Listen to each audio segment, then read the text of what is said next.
أنوار أحمد قد شعت من القمرين، ضاءت من الحسن ومن الشهيد حسين. بيت النبوة كم يزدان بالسبطين، أنوار أحمد قد شعت من القمرين.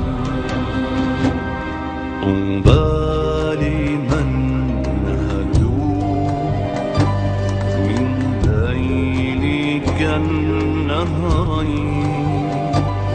ما كان للإنسان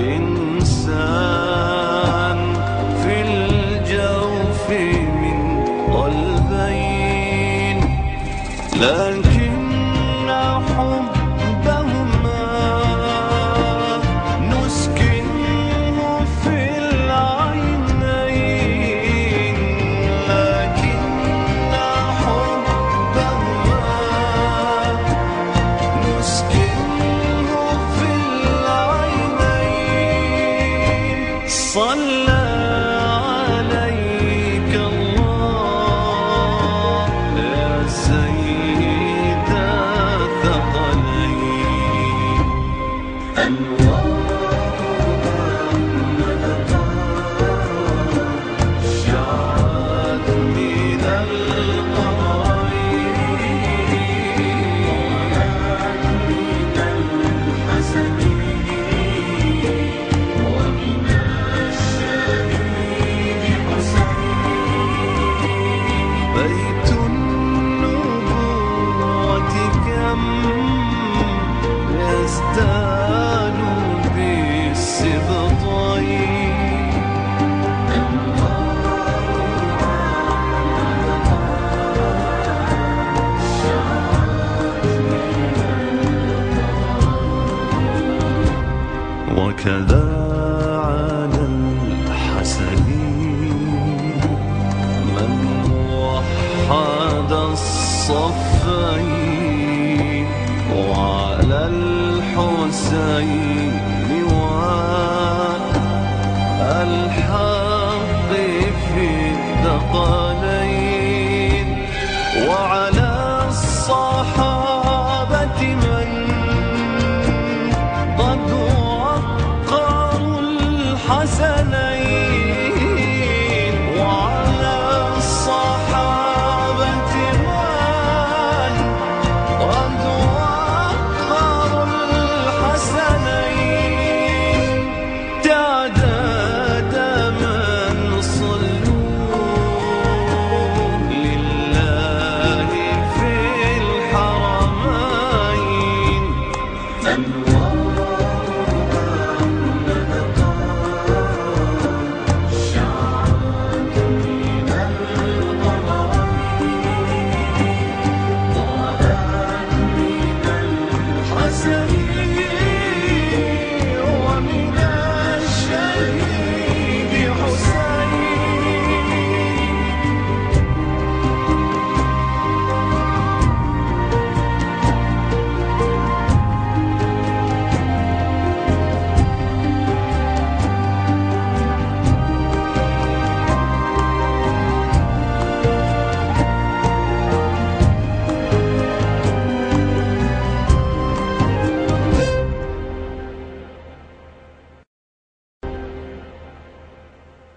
قسمت 12.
بسم الله الرحمن الرحیم. ای معاویه، بیعت با من در مدینه بر تو لازم بود و تو اکنون در شام هستی، زیرا همان مردمی که با ابوبکر و عمر و عثمان بیعت کردند با من و بر همان چیز بیعت کردند. پس حاضر حق انتخاب و غائب حق رد کردن ندارد. همانا شورا از آن مهاجرین و انصار است و اگر بر شخصی توافق کرده و او را پیشوا نامیدند، خداوند از آن راضی است.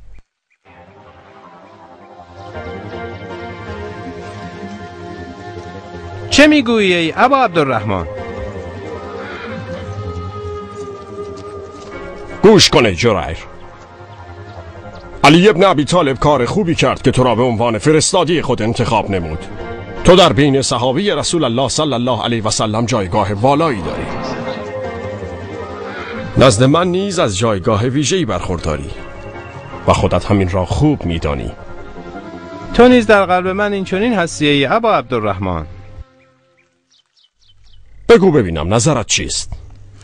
تو با من مشورت میکنی و مستشار امین است. بدان که هیچ خیانتی به تو نخواهم کرد.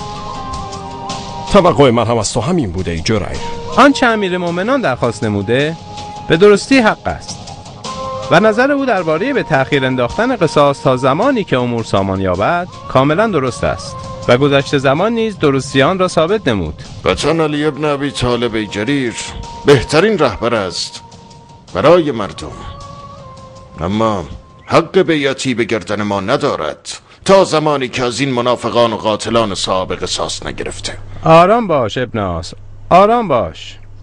اگر قاتلان عثمان 1 نفر یا 10 نفر بودند گفته‌ات مورد قبول بود. اگر امیر مومنان اکنون بخواهد از آنان قصاص بگیرد قبایلشان شورش میکنند و سپس وارد مشکلات بزرگتری میشویم. شما در مورد اتفاقات بصره میدانید و اینکه چگونه بنی سعد در مقابل طلحه و زبیر قد علم کرد. اگر بنی سعد به خاطر حلقوس ابن زهر که فقط 1 نفر بود در مقابل آنان ایستادند، پس نظرت درباره قبایل دیگر چیست؟ تأخیر انداختن چه چیز را برای علی عوض می کند؟ چه فرقی می کند؟ آن کس که اکنون شورش می کند فردا نیز شورش می کند. نه ابا عبدالرحمن، بیشتر قبیله ها اکنون از امیر مومنان سوء استفاده می کنند و اینکه علی نمی تواند در برابر همه آنها بایستد و با آنها درگیر شود. اما فردا هنگامی که امور سر و سامان گرفت ضعیفتر از آن هستند که از امیر مومنان سرپیچی کنند، زیرا همه با او هستند. گوش کن جریر. اهل شام بر من حق مشورت دارند. باید ببینم که آنها چه میگویند. با آنها مشورت کن، اما بدان که نظر صحیح آن چیزی است که امیر مومنان میگوید.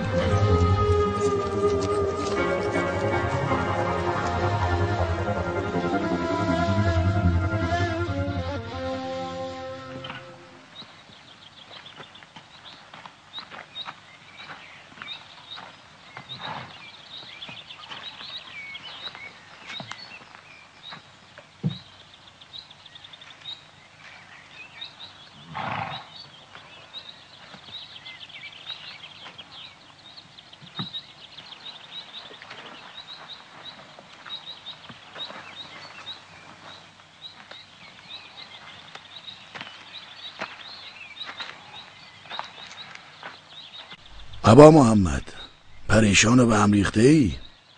بودن ما برایت خوشایند نیست؟ پناه بر خدا اشعث، شما بهترین همراهانید، اما فکرم به جریر مشغول است. زیاد طول نمی کشد، برخواهد گشت، اما گمان می کنی تلاشهایش به نتیجه‌ای برسد ابا محمد؟ همگی امیدواریم عدی، امیدواریم این گونه شود. بفرما کمی استراحت کن، بفرما.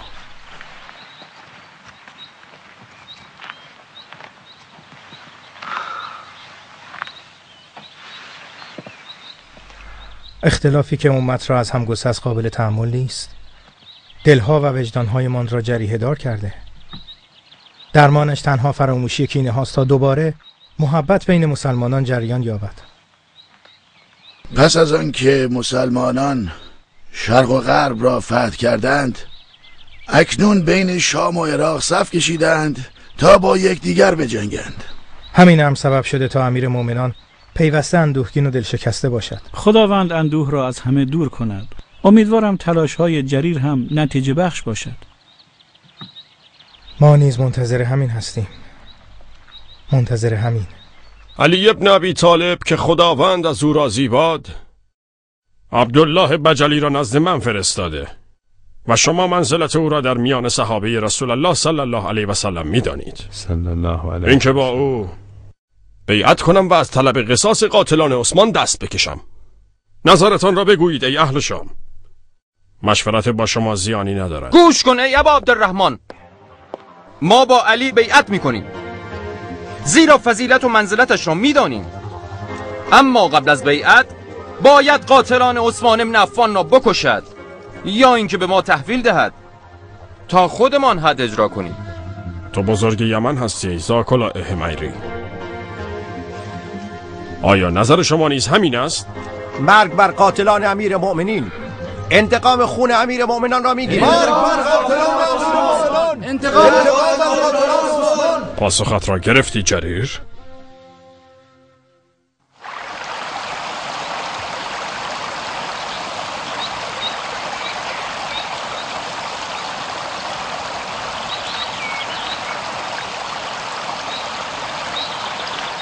السلام علیکم. و علیکم السلام. خوش آمدی امر. اهل کوفه درباره تو میگویند. چه میگویند؟ میگویند حسن و حسین نوه های پیامبر و فرزندان امیرالمومنان هستند، اما شکوه و جلال امارت در آنان اصلا هویدا نیست. تو چه میگویی؟ تو و حسین الگوی منید. شما در میان جوانان بهترین هستید. خدا اهل کوفه را بیامرزد. گوش کن امر. 3 چیز انسان را هلاک می کند: تکبر، طمع و حسادت. تکبر دین را نابود می کند و سبب ملعون شدن ابلیس شد، و طمع دشمن نفس است و سبب خروج آدم از بهشت شد، و حسد راهنمایی شرور است و به سبب آن قابیل و حابیل را کشت.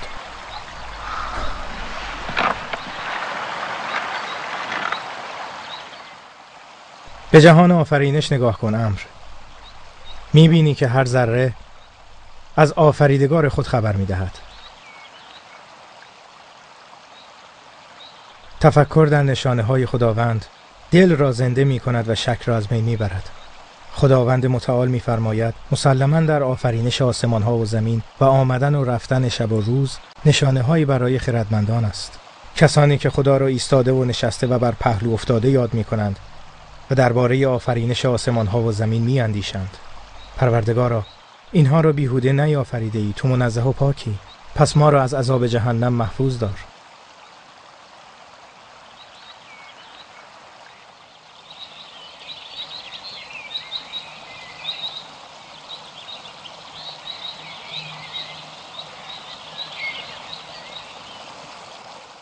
معاویه فقط شمشیر لازم دارد. وای بر تو ای اشتر، پیوسته نام شمشیر به زبان داری. تو درباره برادر دینیت سخن میگویی نه دشمن. باید از خدا بخواهیم او را به حق بازگرداند. اگر امیر مومنان مرا به جای جریر فرستاده بود، خوب میدانستم چگونه دهانش را ببندم. امیدوارم جریر با خبرهای خوب نزد ما بازگردد تا جان مسلمانان حفظ شود. نه، او حتما خار و ذلیل باز میگردد، زیرا معاویه تنها با شمشیر من نظرش تغییر میکند. زبانت را نگه دار، مگذار هر سخنی از دهانت خارج شود اشتر.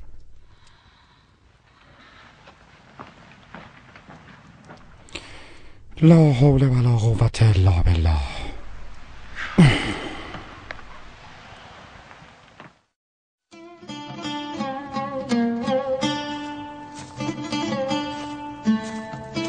بفرما پدر.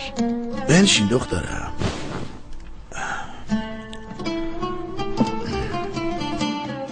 امشب حسن را برای شام دعوت کردم. نگاه کن، اگر چیزی از بازار میخواهی بچه ها را بفرستیم تهیه کنند. باید سفره تدارک ببینیم که شایسته پسر علی و فاطمه باشد. انشاءالله پدر. حسن مرا به یاد محمد علیه السلام میاندازد. تمام صفات پدر بزرگش را در خود دارد. وقتی نماز میخواند گویی محمد است که نماز میخواند. سخن که میگوید گویی پیامبر است که سخن میگوید. سفره آماده میکنیم که شایسته مهمانانت باشد. خدا خیرت دهد دخترم. بله ادامه بده. برخیز خواب تا شرابی بخوریم، زان پیش که از زمان تابی بخوریم. این چرخ ستیز روی ناگه روزی چندان ندهد زمان که آبی بخوریم. برخیز و عزم باده نابم کن، رنگ رخ خود به رنگ عنابم کن. به قربان دهانت. خوش آمدید. کلبه ما را نورانی کردید. بفرمایید. درود بر پسر فاطمه بنت محمد صلی الله علیه و سلم. خداوند در روزیت برکت دهد بزرگ کنده. محله کنده را مشرف نمودی ای حسن. خدا کنده و رئیسشان را حفظ نماید. تو در دلهای ما جایگاه ویژه‌ای داری ای ابا محمد. خداوند محبتتان را برای ما نگه دارد. میدانی ابا محمد؟ بگو ابن قیس. از هنگامی که به کوفه پا نهادید احساس آرامش میکنم. آرامشی که نبود. برکت خانه های من را فرا گرفته. بفرمایید. بسم الله الرحمن الرحیم.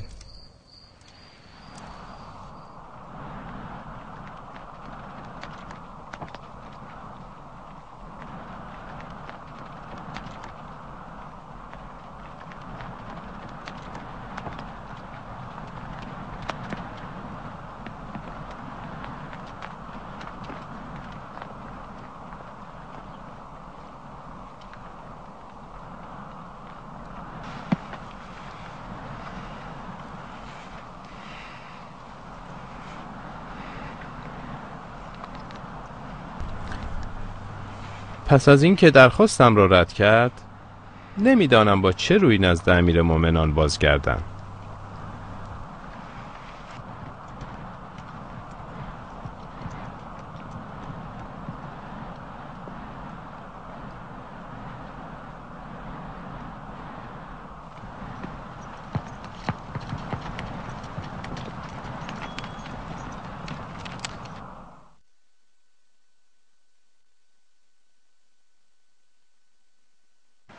خوش آمدی ای فرزند خلیفه. خوش آمدی برادرم ابوالقاسم. الحمدلله که سلامتی ابن ابی بکر. حتما امیر مومنان دلش برایم تنگ شده. بفرما ابوالقاسم. ما کاملا آماده هستیم ای امیر. شما فقط تصمیم بگیر، ما گوش بفرمانیم. نه ابن مسلمه، من شما را اینجا جمع نکردم که نظر خود را بگویم. میخواهم نظر شما را بدانم. اگر اجازه بدهی ای ابا عبدالرحمن. بفرمایی بزرگ همیر. نظر تو همواره متین بوده.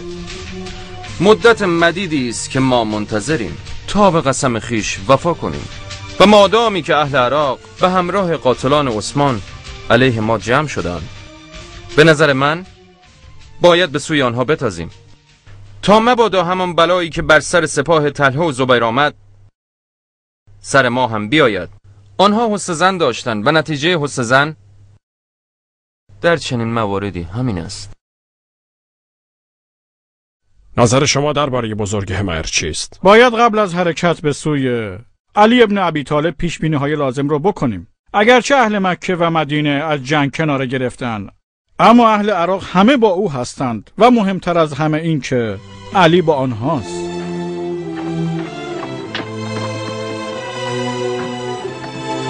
چرا ساکتی ابا عبدالله؟ نمیخواهی نظرت را بگویی؟ ای اهل شام، خوب گوش کنید. میدانید که پهلوانان کوفه و بصره در جنگ جمل قربانی شدند و به جز تعداد کمی از قاتلان امیر مومنان عثمان ابن عفان باقی نماندند و خود را در سپاه علی ابن ابی طالب برخلاف میلش پنهان کردند. پس شما را به خدا قسم می دهم که مبادا جان و خون خود را بیهوده هدر دهید. مرا به چه سفارش می کنی ای قیس؟ چیزی بر سخنان امیر مومنان اضافه نمی کنم، ولی ای محمد مراقب آن قومی که امیر مومنان تو را به آنها سفارش نمود باش.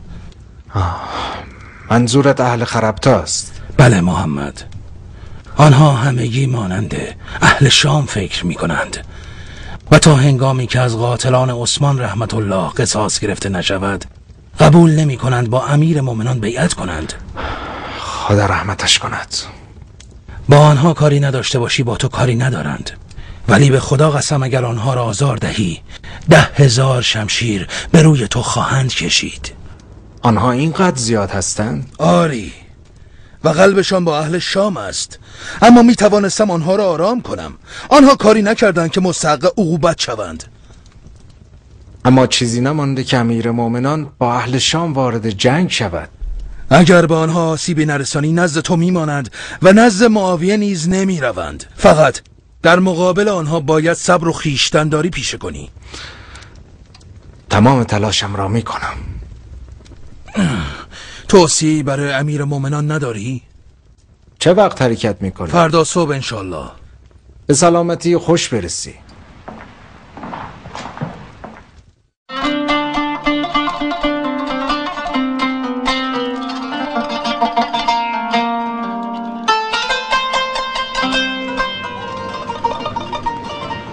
سلام علیکم. سلام علیکم. و علیکم السلام. چی میخوایی؟ می توانم بعضی از اوراق مصحف را ببینم؟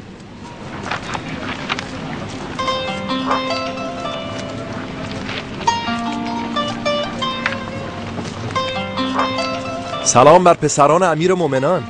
و علیکم السلام و رحمت الله و برکاته. پسران امیر مومنان؟ حالت چطور است نجاشی؟ خوبم الحمدلله. گوش به فرمان امیر مومنان، مراقب عدم سرپیچی از او. این بسیار مهم است که گوش به فرمان خدا باشی نجاشی. منظورم را که میفهمی. بله بله ابا عبدالله، با اجازه.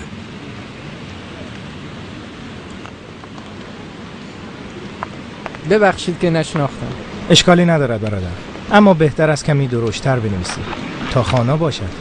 چشم. خدا خیرت دهد. خدا خیرت دهد.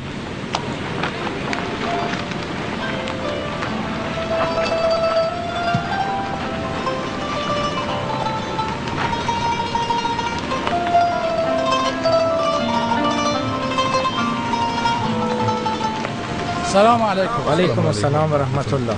شاید آنها فهمیدن ما چه میکنیم. نه فکر نمی کنم. ولی نشنیدی حسین چه گفت؟ شنیدم. شاید منظور دیگری داشت. میترسم منظور او کاری بود که ما میکنیم. مگر به تو نگفتم شراب رو رها کن؟ شراب رو رها کن، فایده نداشت. ساکت. میخواهی تمام بازار را خبر کنی؟ چه میکنی؟ بهتر نیست بر بام خانه ها جار بکشی؟ اصلا تو خودت به آنها خبر داده ای. چشم نخوری. ماشاءالله، ما که شریک جرم هستیم ای ابله نابغه.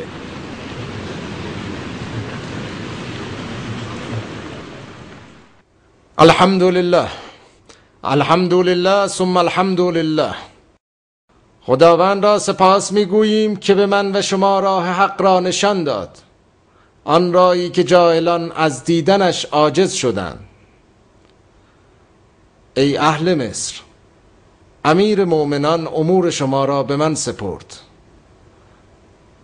و آنچه را شنیدید به من واگذار کرد و خیلی از آنها را حضوری به من توصیه نمود و در حقتان کوتاهی نخواهم کرد. و توفیق من از جانب خداست، بر او توکل می کنم. اگر حکومت و کردارم را موافق با فرمان خدا و تقوا یافتید، خداوند عزوجل را به خاطر آن سپاسگزار باشید.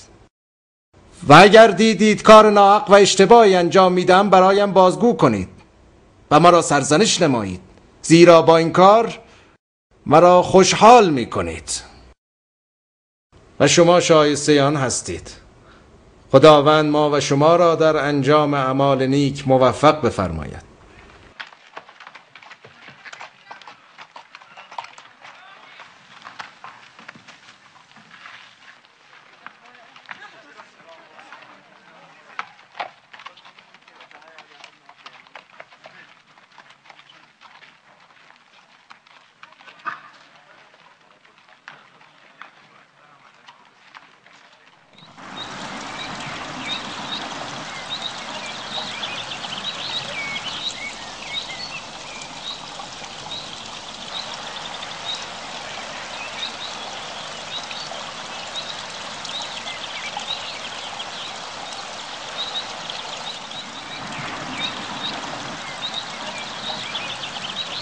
السلام علیکم.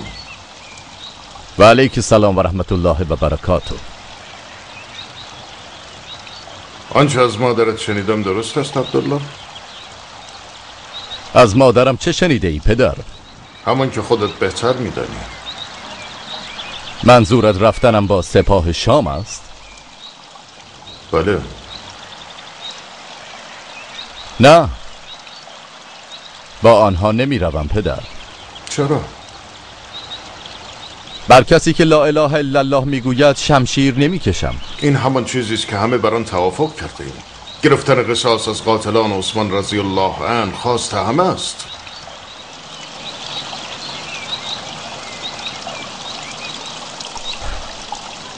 اجرای حکم قصاص بر مسلمانان به عهده من نیست. مسلمانان خلیفه دارند و او از آنان قصاص میگیرد. ولی آنها در سپاه علی نفوذ کردند و این خیلی خطرناک است. علی ابن ابی طالب از عالمترین انسان هاست و حتما برای این کارش دلیل دارد. خوش آمدی جریر، بفرما.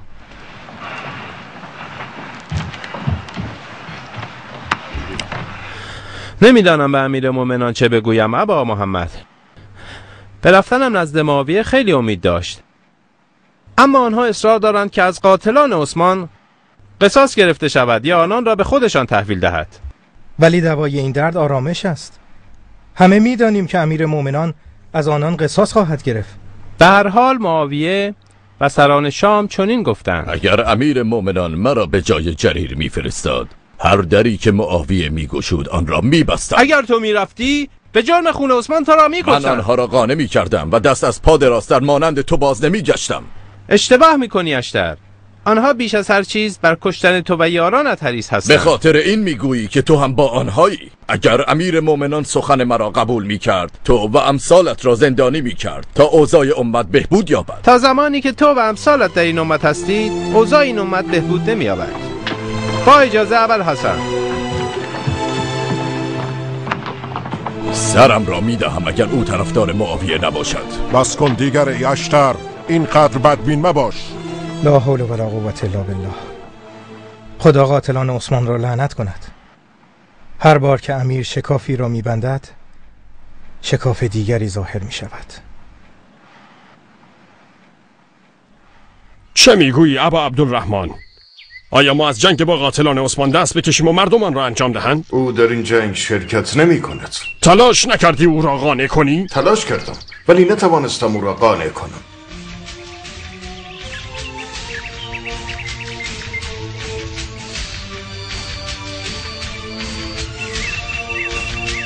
نه ابا عبدالله، اگر پسر تو با ما همراه نشود در حالی که از اصحاب پیامبر صلی الله علیه و سلم است، به نفع ما نیست.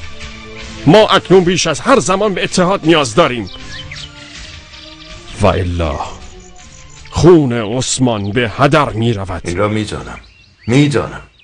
نظر او نیز مانند سعد ابن ابی وقاص، ابن عمر، ابو هریره و سایر اهل مدینه، یعنی کنارگیری از این موضوع است. بیشتر اصحاب رسول الله در چنین اوضاعی احتیاط را رعایت می کنند، اما اگر ما در کارمان تأخیر کنیم، این آشوبگران از کشتن خلیفه بعدی کوتاهی نمی کنند. بله درست است.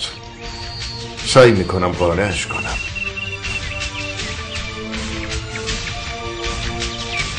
امیدوارم بتوانی ابا عبدالله. آیا زید ابن عمر ابن خطاب به سوی کوفه حرکت کرد؟ بله، به پدر بزرگش علی ابن ابی طالب پیوست. برای جلوگیری از این کار چه کاری از دست ما ساخته است؟ چه کاری از دست ما ساخته است؟ امیر مومنان از ما خواسته تا به شهرهای دیگر رفته و آنها را برای خروج آماده کنیم. سرانجام این کار جنگ است ابن عمر، جنگ است. به نظر می رسد همین طور باشد، زیرا امیر مومنان از ما خواسته تا سربازان را به نخیله برده و آنجا اردو بزنیم تا هنگامی که تعداد کامل شود. همچنین خواسته هر کدام از ما بر قوم خودش نظارت کند. بله درست است. خدا حفظتان کند. مژده باد شما را دوستان. بالاخره خداوند شما را بر دشمنانتان مسلط می کند و آنان جزای سرپیچی خود را خواهند دید. خدا را شکر دوستان، خدا را شکر. در این چند روزه دائما می ترسیدم که خدای نکرده امیر مومنان با آنها صلح کند. خدا را شکر. حکم خدا را بر کسانی که از امیر مؤمنان سرپیچی کردند اجرا می‌کنیم. امیر مؤمنان چه وقت برای رویارویی با آنان حرکت می‌کند؟ به شهرهای دیگر نامه فرستاده و درخواست همکاری نموده و نخلیه را به عنوان اردوگاه سپاه خود مشخص کرده. باید از همین امشب آماده شویم. هر کس هم میتواند سعی کند فردا به اردوگاه ملحق شود. این جهاد در راه خداست. همینطور است. هر چقدر که بیشتر بشتابید اجرتان نزد خدا بیشتر خواهد شد. قربان دهنت ابن وهب، قربان دهنت.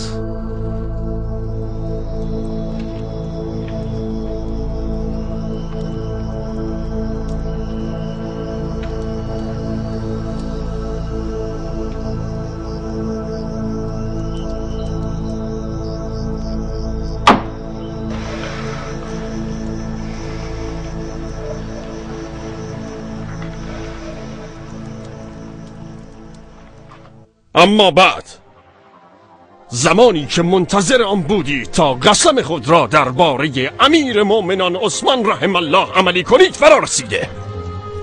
ای اهل شام، ای اهل شام، شما با مردمی رویارو می شوید که در بین آنها کسانی هستند که حرمت مدینه، حرمت ماه حرام و حرمت خون حرام را شکستند. بدانید که شما بر حقید آنها ناحق و خداوند می‌فرماید حق را به جان باطل می‌اندازیم و حق مغز سر باطل را از هم می‌پاشد و باطل هرچه زودتر نابود می‌شود. بفرمایید، خوش آمدید. السلام علیکم. و علیکم السلام و رحمت الله و برکاته. خوش آمدید. خدا را شکر که سلامتی ابن سعد. خوش آمدی ابن حنیف. هنگامی که از مجلس امیر مؤمنان برخاستیم به ابی عبدالله گفتم میخواهم ابا محمد را ببینم. به خانه ات رفتیم، گفتن نزد حسین آمده ای. خدا حفظتان کند ابن حنیف و تو ابن سعد. الحمدلله که عمری باقی بود و خداوند به ما توفیق داد تا دوباره شما را ملاقات کنیم. خدا به تو برکت داد ای سعد، خدا حفظت کند. بگو ای سعد، چه خبر از مدینه؟ آیا هنوز برای خود پافشاری میکنند؟ شما که نظر آنها را میدانید. اشکالی ندارد سعد، اشکالی ندارد. میگویند که این کار شبهه دارد و تا زمانی که برایمان روشن نشود وارد آن نمیشویم. این فتنه ها سرزمین اسلام را فرا گرفته و باید خاتمه یابد. حال ابن عباس در بسته چطور است؟ با مردانی میآید از بصره. برایش نامه فرستاده امیرالمومنین. از قاریان کوفه چه خبره ای ابا محمد؟ مگر قاریان کوفه چه کردند؟ چند وقت پیش نزد امیر مومنان آمدند. آنان شاگردان ابن مسعود هستند و گفتند ما با شما حرکت میکنیم اما جداگانه اردو میزنیم تا در کار شما و اهل شام بنگریم. هر کدام از شما در پی چیزی بود که برایش حلال نیست علیه او میشویم. گمان نکنم امیر مومنان از سخن آنها ناراحت شده باشد. کاملا درست است. به آنها گفت خوش آمدید. علم، دین و سنت همین را میگوید و هر کس غیر از این کند ستمگر است. از سربازان چه خبر داری زوکلا؟ کاملا آماده هستید؟ پیوسته نیروها زیاد می شوند. بله. ولیکن هنوز تعدادمان کامل نشده.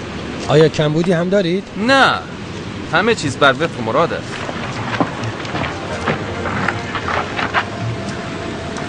تا همینجا کافیست پسرم.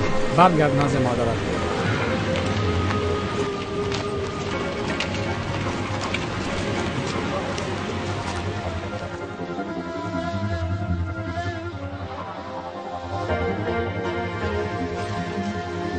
نبرد بزرگی در پیش است.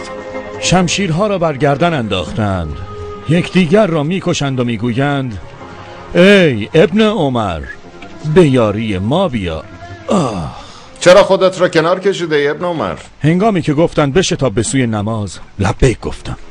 هنگامی که گفتند بشتاب به سوی رستگاری لبیک گفتم. اما هنگامی که گفتند بشتاب به سوی کشتن برادر مسلمانت گفتم نه. ابا عبدالرحمن، تو پسر عمر ابن خطاب و صحابه رسول خدا صلی الله علیه و سلم هستی. پس چرا از یاری علی دست کشیدی؟ دست کشیدم زیرا خداوند متعال خون مسلمان را بر مسلمان حرام کرده. خداوند می‌فرماید با آنان پیکار کنید تا فتنه‌ای باقی نماند و دین از آن خدا گردد. ما نیز اطاعت کردیم و با مشرکان جنگیدیم تا اینکه دین از آن خدا گشت. اما امروز چرا بجنگیم؟ وقتی می جنگیدیم مسجد الحرام مملو و از بت بود و ما آنها را از سرزمین عرب پاک کردیم. آیا امروز با کسانی که لا اله الا الله میگویند بجنگم؟ بیشتر اهل مکه و مدینه نشستند، نه با علی همراه شدند نه با معاویه. تعجب میکنم از اینکه تو به معاویه ملحق نشدی ابن حکم. من با علی بیعت کردم و به خدا قسم بیعتم را نمیشکنم. نظر خوبی است ابن حکم، نظر خوبی است. او اکنون در مدایم بوده و منتظر از سپاهش کامل شود. اکنون تعداد سپاهش چقدر است؟ حدود 50,000 جنگجو. به خدا قسم عرب نابود می شود. خداوندا سلامتی ده و رحم بفرما. از فرات عبور خواهیم کرد؟ نه ابا عبدالله، در صفین اردو می زنیم.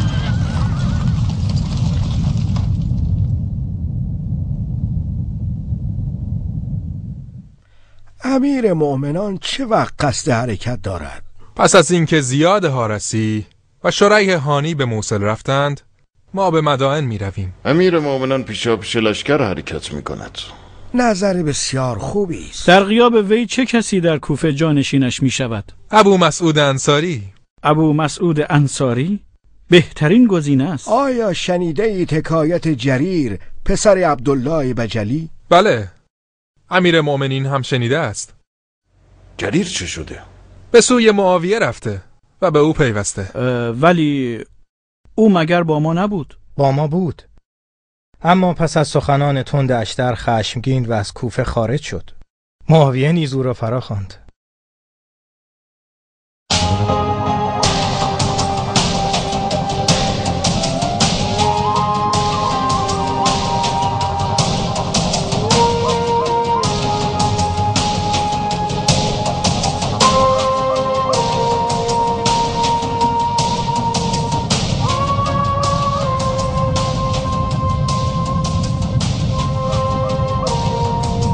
سپاه او 2 برابر سپاه ما، نمیتوانیم شکست بدهیم. به هر حال خبرهایی که جاسوسان ما آوردند حاکی از این است که سپاه او از 6000 نفر تجاوز نمی‌کند. تا هنگامی که یک دل باشیم به خواست خدا پیروزی با ماست. برتری ما نسبت به این شورشیان همین است، زیرا آنها فقط برای مال دنیا گرد آمده. بین کسی که برای خدا حرکت کرده با آن که قلبش به اموال فانی دنیا بسته است تفاوت زیادی است. لا اله الا الله.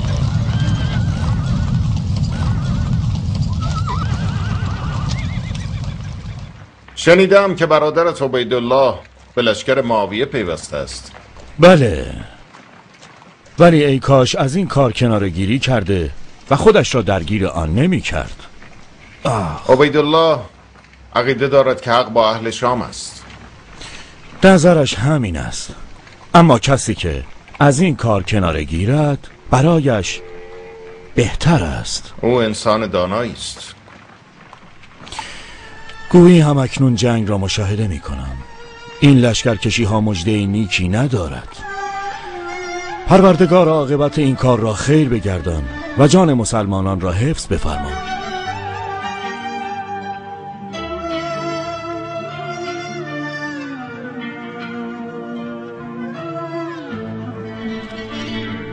دیروز عثمان، سپس طلحه و زبیر، فردا چه کسی؟ شاید پدرم یا معاویه یا عمار ابن یاسر، شایدم همه.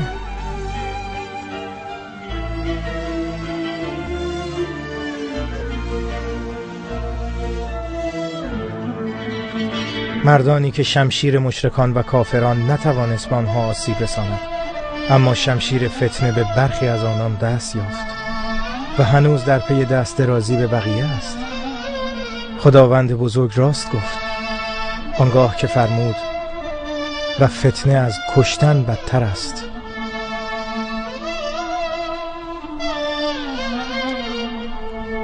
تصمیم درستی گرفتی که از این فتنه کناره گیری کردی ابن عمر. می ترسم کناره گیری من هیچ سودی در حل این مشکل نداشته باشد. قلبم هراسان است. و تا هنگامی که این گرفتاری از مسلمانان برداشته نشود دست از التماس و دعا بر نمی‌دارد. همه مانند تو هستیم ابن عمر. دلهایمان هراسان است و دستانمان به التماس به درگاه خدا بلند است تا این کشمکش بین برادران را پایان دهد. به خدا قسم این فتنه نابود کننده است.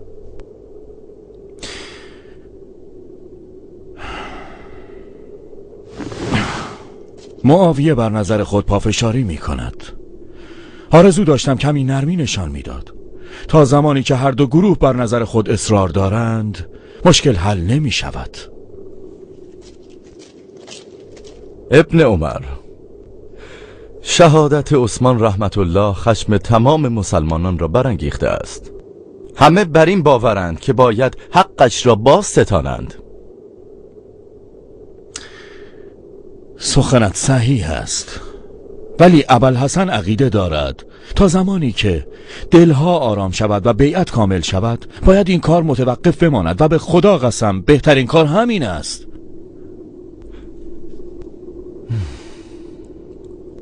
ولی چگونه میتوانیم بقیه مردم را به این کار راضی کنیم؟ باید دعا کنیم که خداوند عاقبت این کار را برای امت خیر نماید و جان مسلمانان را حفظ بفرماید. پروردگارا آمین. آمین. ماه حرام مانند برق گذشت و آرامشی که بین ما و معاویه برقرار بود فردا پایان میپذیرد. من میترسم این آرامشی که در طول این ماه در آن بوده ایم فردا با طلوع خورشید از بین برود. از هنگامی که آمدیم و در این مکان پا نهادیم تنها کشمکش و مذاکرات بوده که سیطره بر آن و پیشبینی نتایجش آسان بود.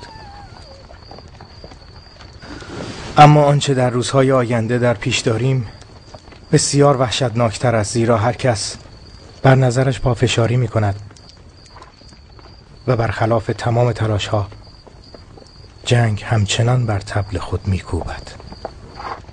ولی باید راه حلی برای توقف آن باشد. باید راه حلی باشد. می ترسم فرصتی نمانده باشد حسین. می روم با پدر ملاقات کنم.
لكن حبهما نسكنه في العينين، لكن حبهما نسكنه في العينين. صلى عليك الله يا سيد الثقلين.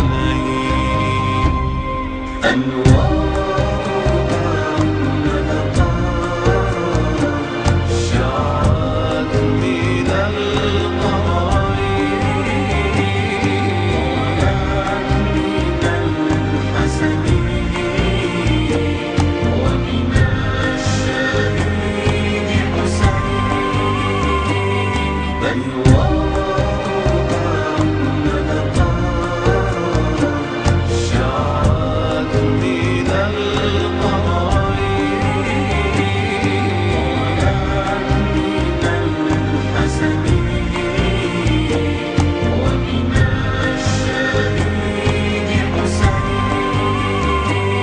بيت النبوة كم يزداد بالسبطين.